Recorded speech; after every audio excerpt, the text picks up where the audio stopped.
Hey everyone, welcome. What a great day. We're having like a really awesome time.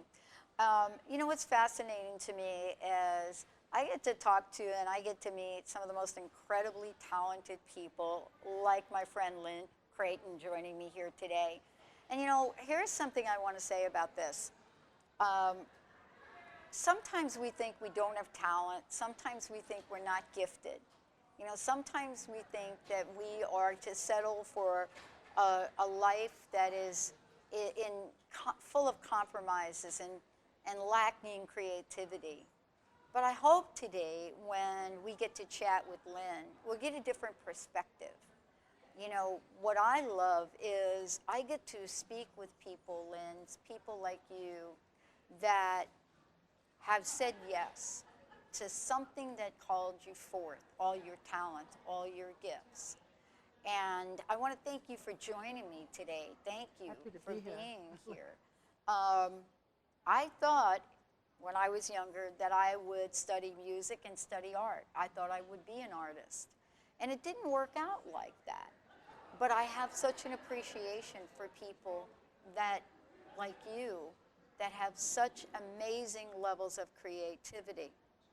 I want to ask you, what is it about your life that you feel has most called you forward to being as creative as you are? Mrs. White in fourth grade. Yes. I was from a big family, Yeah. five girls, and we didn't get as much attention as we should have gotten. Mrs. White was teaching art in the fourth grade, and we were studying China. And she showed us how to build a coil form. Yeah. And then she took each Wow. person in the class, one at a time, into the art room and showed us how to trim that into a symmetrical Wow. bowl. I used that yellow bowl, in my home for cereal and ice cream, and from the Wow. time I was in nine, I think, in fourth grade, to the time I graduated from the university. I think when I'm thinking about this, each of us has had people. Mine was Amy Sarrow. And, for me as a kid, she was telling me that, I didn't have to be less than. That was part of my journey, was to feel like I was enough in the world. And yet I'm here with you. You're here at Women of Wisdom. And you've just introduced us to an amazingly powerful piece, which you're calling Dandelion. Dandelion. And I was telling you that an hour ago, I was in here talking to Jennifer, who is an herbalist in Seattle, and we spent almost the entire time talking about dandelion. Now, I don't think there are any mistakes. It's an important topic. Yeah, it is. Well, this dandelion, This one, though. she symbolizes women as powerful in and of themselves. Women recognizing, knowing the power of themselves through their sexual experience. Women claiming ownership of their orgasm. That's who she is.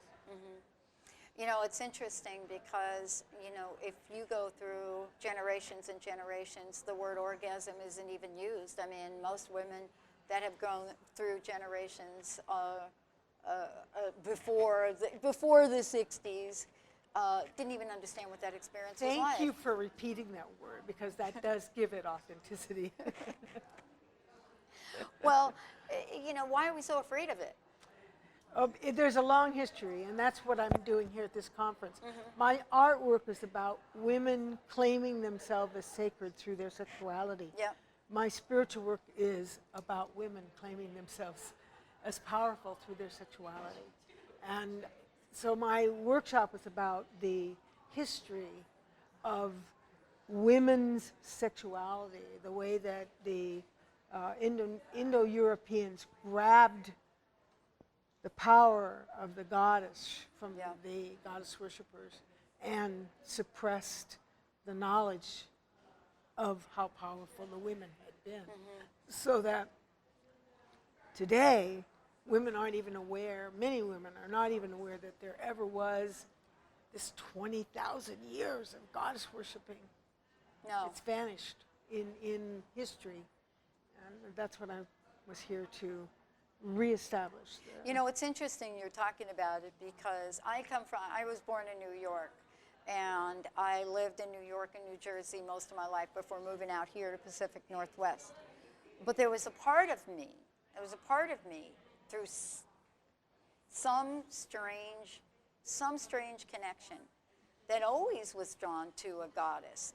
You know, for the longest time, it was Isis, then Athena, then, I mean, I could go on about it. As a matter of fact, so much so that I went through a little period in my life where I created these beautiful goddess heads out of styrofoam. Really? I have them in my house now.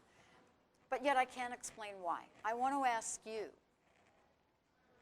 what is it about us as women that maybe in our minds we have forgotten, but in our hearts we have not? Because we still are. I mean, there is that intellectual kind of attitude towards things, and it is true that written in history is little reference to the goddess, Yeah. or this 20,000 years in which she was celebrated. So you might think that it didn't ever happen, Right. you know.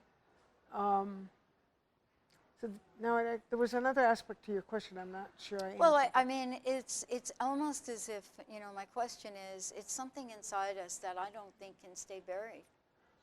And it can't, because if we're talking about empowering ourselves Yeah. to the truth of who we are, Yeah. we have to be connected to this goddess energy that celebrated the sacredness of sexuality.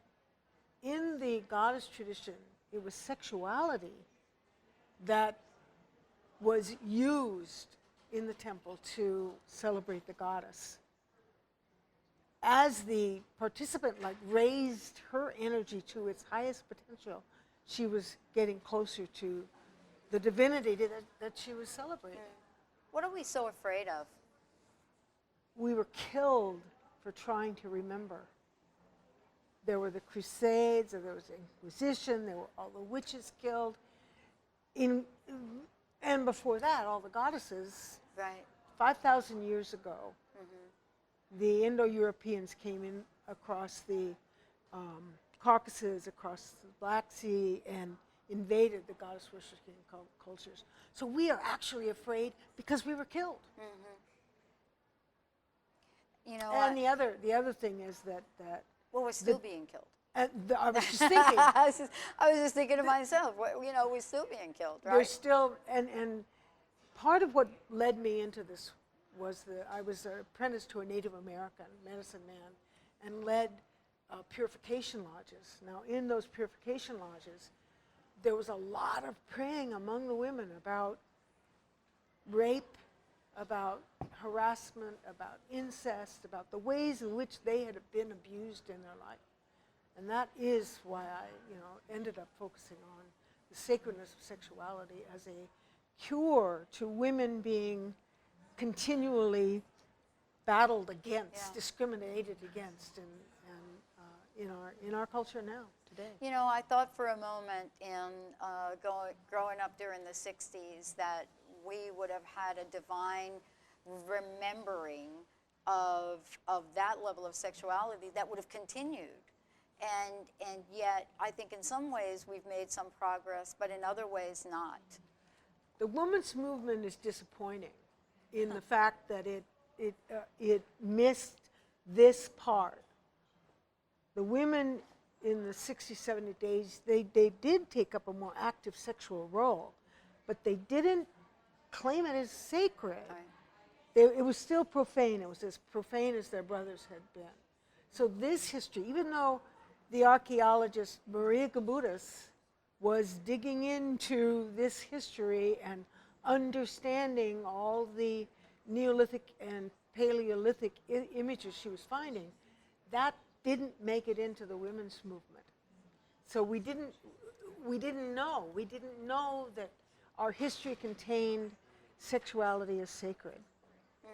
And so we just continued along. The women who went out and became more sexual did it in the same profane way their brothers had done it. I was, I was so taken by the opportunity to be speaking with you about this and admiring the beauty and the power in your work. Beauty and power, beauty and power. It's almost weird to say those two things together because as women, beauty and power really does relate to the goddess. But somehow we have so separated those two, in our culture. Oh, you can be beauty, but no, power, no, this is power in a woman. That's what power looks like. This is what beauty looks like. And it's almost like the great divide. That's actually a complete misstep for me personally. But that's because beauty has become a method of manipulation within this realm of not owning our own sexuality, not honoring our own orgasm. Then we think we have to have man to be sexual to have an orgasm. So we have to attract the man into our life. So we think of beauty as being attractive to a man. This beauty is not about being attractive to a man. This beauty is about experiencing the essential nature of your own being. It comes from living in your own orgasm. That's what I'm working on. When you look at your life and you think about, the road that you have taken, what are some of the consequences? What are the challenges? What are some of the challenges that you had to overcome? For your I'm still. No kidding, right? It's like, but I mean. Well, people don't want to talk about sexuality. No. But I do. Yeah. And men feel blamed or threatened if you want to talk to them about the sacredness of women's sexuality. So you say, what is my challenge? Yeah.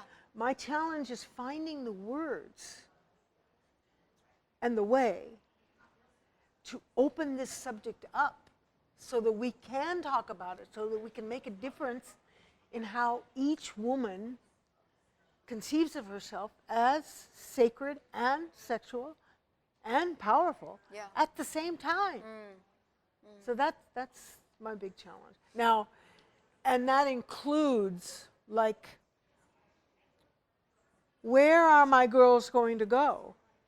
How many places are going to receive them gladly? Because they're discussing, they inherently, in and of themselves, are discussing that issue, the power of the feminine. And its return to active participation in making decisions and setting the goals, in being who we are as a people.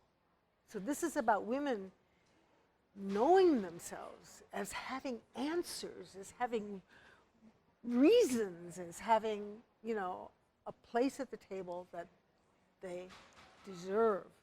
It's interesting. I was talking with someone previously. This is the opening of 50 Shades of Grey, the movie. It is? It's the weekend it's opening. Oh, yeah. This weekend. Yeah. And my comment was a lot of discussion, talk about who the actors are, who the actress is.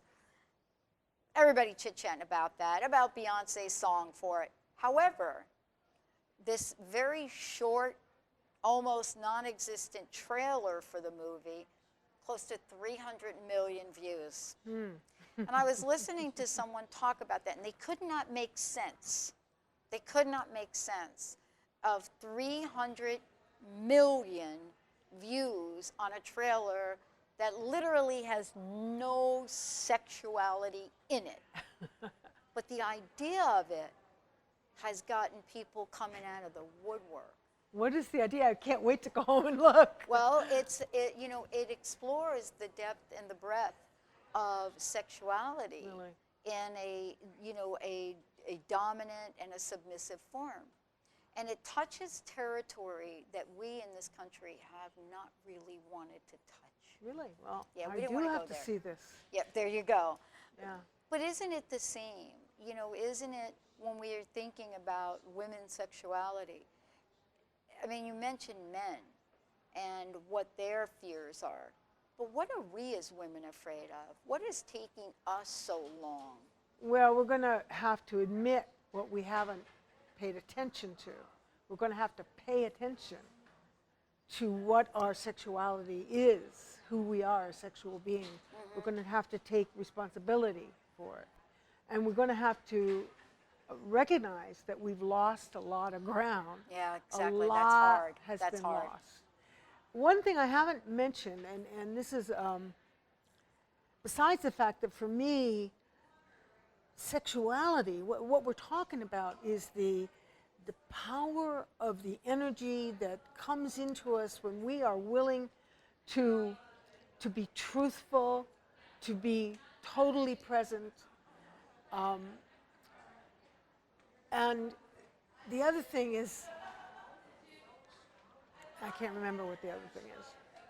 I have to think. I forgot the other thing. You know, when we're thinking about being truthful, that's painful sometimes. If we think about our lives and we really start to reflect on what is really possible if we were to literally embrace our sexuality as women, then what we would have to admit to is perhaps a lifetime where we didn't.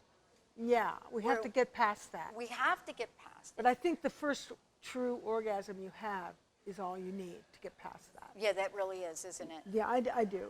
What I was going to say, the other thing I was going to say is that the significance of sexuality in its relationship to the goddess worshippers is that the goddess worshippers were celebrating in their temple with sacred sexuality. It was sexuality, that not the hymn, not the dance, not the music. It was orgasm that raised the celebrants to their highest level of energy in themselves and closer to the divine. So that's why when these goddess worshiping peoples were interfered with, it was sexuality that was hit hard. And it was hit hard by the Judeo-Christians who invaded the Canaanites. You know, we have that in the Bible. So this is 1,500 years after this initial invasion. In the Bible, it says kill the Canaanites. Yeah. And then it says kill the women if they're sexual, because that's evil. And why it was evil is that they wanted to start a patrilineal culture. They wanted to begin passing the heredity, the wealth from the father to the son. But the sons were being born in the temple, and no one knew who the father was. So they had to level those temples and call that sexuality evil and pull them in back, and then give them permission to kill the women if they did celebrate their goddess, you know, outside of their home.